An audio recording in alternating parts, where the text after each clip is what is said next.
Off to a great start, everyone. Hello, how are you all doing? Great, yeah, woo!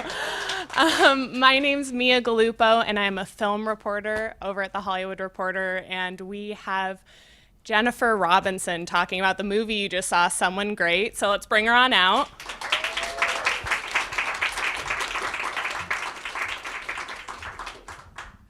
Hi, thank you for being here. So to start with, let's just get a general lay of the land. What was your inspiration for the movie? So the inspiration is kind of like a twofold thing. The first is I got dumped when I was in my early 20s in New York. So that was the personal inspiration. And then the real inspiration was I wanted to make a movie that was for and about women, and I wanted to make a rom-com where a woman chooses herself and there's no promise of another relationship that is kind of driving the story.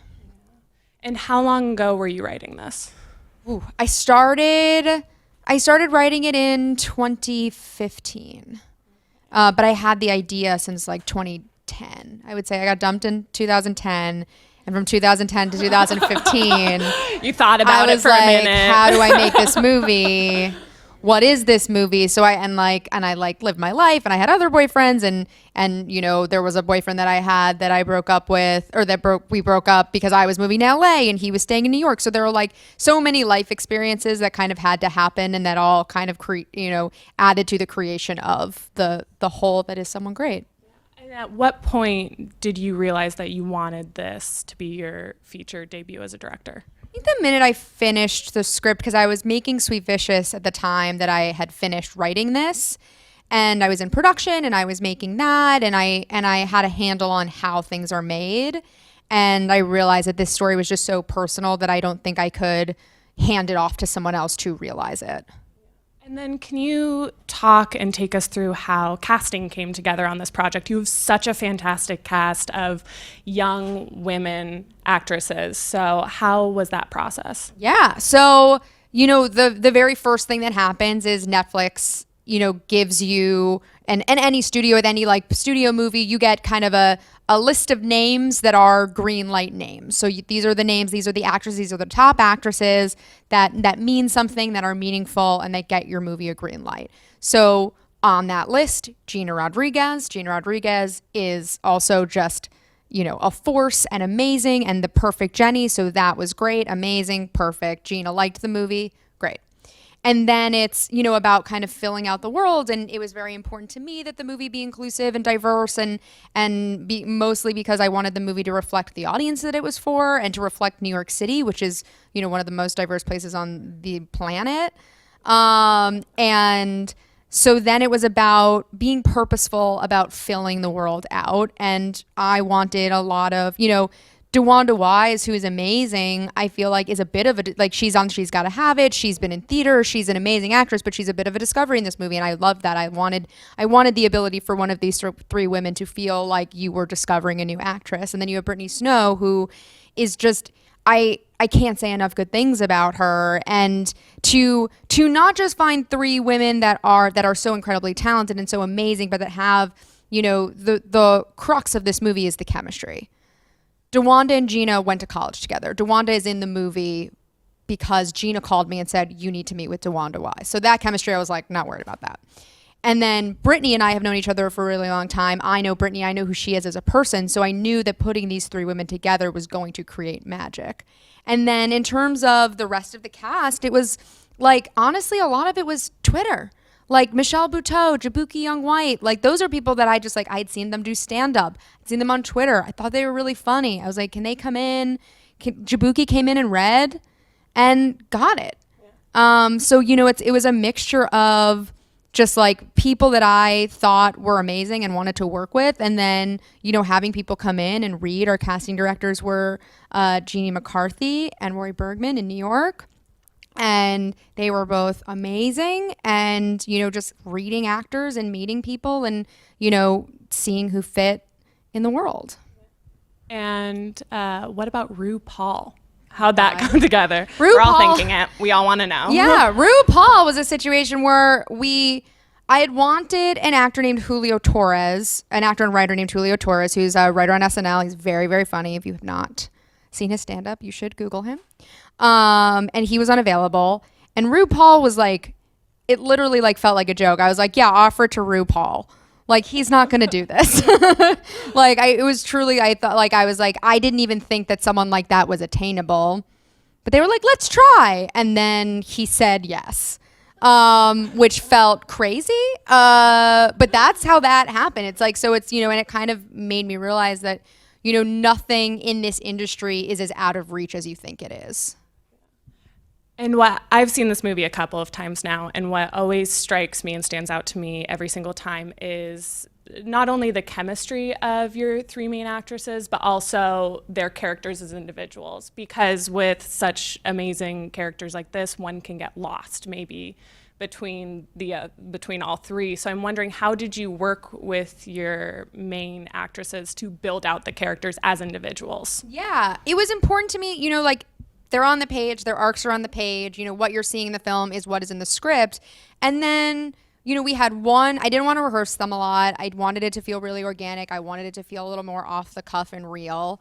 So we had one session before we started shooting where the four of us read through the script. And I listened to them and I was like, okay, here is where the starting line is. I understand what you're hearing. I was like, add nothing to it. I don't want to give you any direction. Just read the script. And then from that, it was me working with them and, kind of scene by scene, day by day, building out these characters in a really collaborative way and just wanting to give them the space where they felt like they could bring their whole selves to the process and that no one was going to judge and no one was going to shame and no one was going to laugh at them. We were laughing with them. And that was a process in building out who these women are. 'Cause I was like, I just want to give you, I hired you to act. I want you to do that, and I want you to have the license and the space to do your job, just like and I think my job is to create the best environment for them to do that. And how much of the dialogue was on the page versus ad-libbed? I think like 90% of that is on the page. And then what I would say is like there's variations of what's on the page. Like I would say the only full kind of improvised scene is Michelle Buteau, that two-shot of Michelle Buteau and Gina at the very beginning of the movie, past Gina's monologue kind of giving you the exposition of San Francisco and breaking up. That is all them. That is all improvised. None of that is in the script. And it's genius. So like that was super improvised, but other than that, it's like, it was always variations of what was in the script and we always got what was in the script. But in my opinion, I like some of my favorite lines in the movie, like Gina in the dressing room saying Liza Minnelli. I call lies Liza Minnelli. That's pure Gina. So it's like, I call lies is in the script. Liza Minnelli, not. Yeah. So, it's like, it's stuff like that where they were able to find their version of what is on the page. And then there's actually a great question from Elena Sanchez here, and it says, could you talk about how Netflix got involved? At what point in the process did they get involved? Early. So I finished the script. Paul Feig was attached as the producer, and Jesse Henderson, who's his producing partner, and Dan Magnante, who works with them, and I went into Netflix and pitched them. This is, they had read the script and they liked it, and then I went in and pitched them my vision for it. I cut a sizzle reel, which is like basically when you mash up a bunch of different stuff and make like a fake trailer.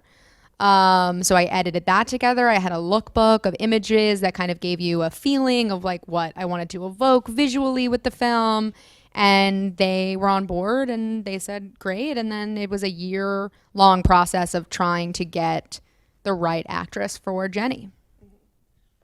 And there is constant talk about streamers versus theatrical releases when it comes to this. So I'm wondering, do you think a movie like this could have lived in the studio system?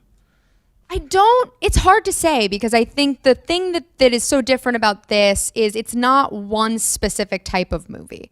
So just to give you, just like if you look at like To All the Boys I've Loved Before, that is a teen rom-com and it's like that is what it is and it's, that's what they're doing. And this kind of fits into the boxes of, breakup, sadness, drama, but also girls trip style comedy. And like there are so many tones and things kind of balancing it that I don't know that in the traditional studio system it would have turned out this way and ended up from page to screen so seamlessly.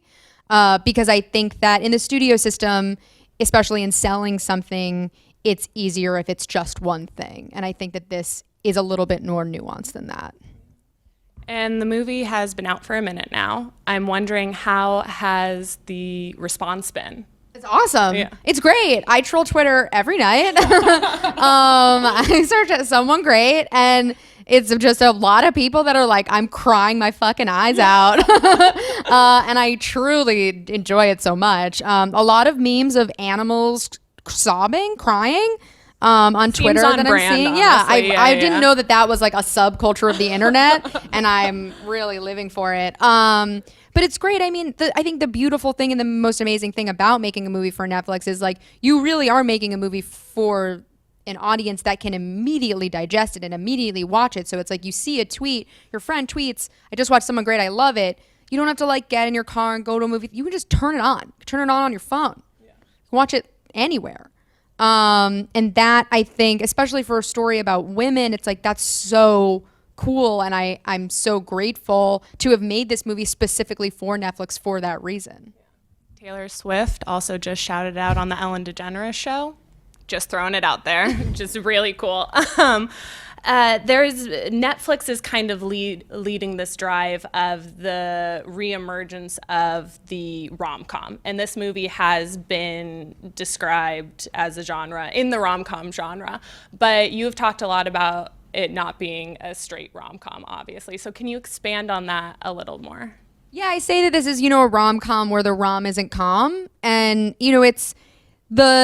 I think our idea of romantic comedy is very centered in stories about straight couples. I think that for the most part, that is what when we close our eyes and think of our favorite romantic comedies, it's about a woman and a man. And I really wanted to kind of like create something that felt like it broadened that, because I think that romance is a very big, broad word, and I think that it doesn't have to be romantic love between two sexual partners. It can be romantic love between friends. It can be romantic love between three women, or two women or three women. I mean, I don't judge you. However many women you want to bring into that. Sure. So I think it can be about, I think that romantic comedy can be about the loss of love. It doesn't have to be gaining love. I think that there's just like, there was so much that I wanted to explore under the umbrella of romantic and comedy. Yeah. And actually, Brittany had a question that I think is applicable, which is there's a lot of diversity in this movie, both racial and sexual diversity. Is that something that you look to incorporate in your projects? Yeah, I think that I have the opportunity to make movies. And so I want to use this opportunity to tell stories that aren't being told as much as some other stories. Like, I think that like I have the platform and I have the opportunity, and I want to be as inclusive as I can be while still being really purposeful about it. I think that,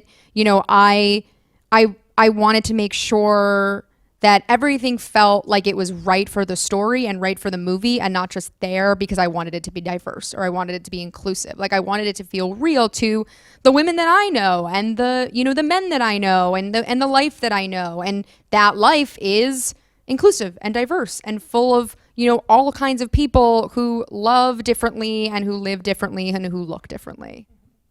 And prior to doing Someone Great, you mentioned this, but you did a show called Sweet Vicious. So I'm wondering, how did working on that series, what did you take from that series working on it into your process on Someone Great?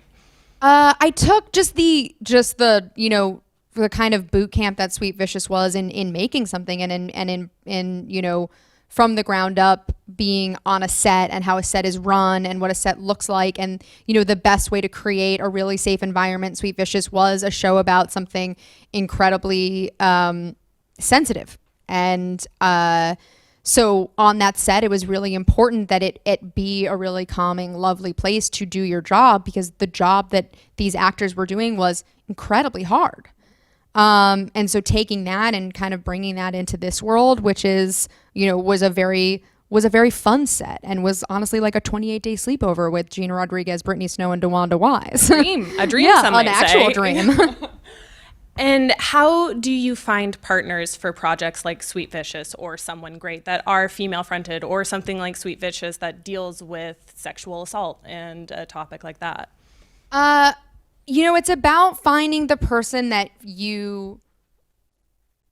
it's about finding the right creative partner and a person that you jive with creatively and that you respect. But it's also about finding the person that you want to call at 11:30 on a Tuesday night when you're hysterically crying in a towel. Like, who do you want to talk to? Who is that person? Who is going to be that, that source of strength, of comfort, of whatever you need? And like, that's really what I look for in creative partners. It's so much more about like, who do I want to spend my time with? Because making something is so hard and it takes so much time. And, I think that I look at that in every aspect. I look at that in, what actors I want to work with and what, and just speaking to actors, like you can be like the best actor in the world, but if you're an unkind person, and I've seen, and you're in the waiting room and like you could be having a bad day, who knows? But if you are unkind to the receptionist and I see that, I don't care how good your audition was. I don't want that on my set. So I think it's about finding the people that you want to surround yourself with as much as it is about finding the people that are going to, move your career forward. And what are some of the lessons you will be taking from your work on Someone Great onto your next project? I definitely being kind to myself and giving myself more time to kind of like at the beginning of the day, in the middle of the day, just checking in. And I think that is true of any job. I think that in this industry, especially when you're on a set, it's go, go, go, go, go. And you just have to perform and do it and this and that. And it's like, it gets crazy and you lose yourself in that. And you are spun out and you're freaking out. And it's like, I think reminding myself that it's okay to say, can you give me just 4 minutes? I actually just need 4 minutes, and to go in a corner and to just breathe and then to come out, be like, okay, great, let's do it. Because I think no one's going to get your best work when you've been spinning out for 5 hours and you're not taking a breath and you're not eating and you're not just like check in with yourself and make sure that you're good here, because then you'll be good there. And you wore multiple hats in this movie as the writer, director, and a executive producer on it. So what advice would you give to people who are wearing multiple hats on a production, whether it's being an actor and a writer or a director and a producer? Trust your instincts, and just know that you deserve to be there and that you have all those titles because you worked for them and you earned them. And I think that, people use the word lucky a lot. I'm so lucky. I'm so grateful. And you should be those things. Like, I think a lot of this has to do with luck. And I think you should always be grateful for where you are, but you also worked really hard. And I think that people should remember that for themselves. And my final question for you is, we are at such an incredible time in the industry when it comes to female-fronted content. It's starting to get pushed through more and more, maybe not enough, but it's really on an uptick. Squeaking through. Yeah, it's squeaking through. We're doing it. We're doing it. So my question for you is, what makes you excited about being a female creative in the industry now? Oh my God, everything makes me excited. But my favorite thing to do now is when someone calls me and they say, we had this script come in and it's really good and it's about a guy, and I'm like, please stop talking. And I'm like, and no more. I'm thank sure this you. is really well written, and I'm sure the writer is great, and whoever's attached is great. I don't want to make that. I want to make a movie about women, and I think that is what's exciting to me, is that I can say that, and that we can say that. And that that there are roles being created and there are people, way higher than me saying no to that shit now. and saying, no, can we gender flip this? Paul Feig, all the time. Pitches come into him and he's like, great, can we make it a woman? That's exciting. That's dope. So I think that it's really great that we are, you know, in a time where it's not just that like content is being created, and it's not just women. It's, you know, look at Crazy Rich Asians, look at Black Panther, look at like the scope of diversity that is being put on film, and the you know, intensity with which people are consuming it and love it and going to the theaters and spending their money on it. That is amazing. So I think, you know, I'm just so excited that I get to make content in this time. Well, thank you so much. And thank you all of you for joining us.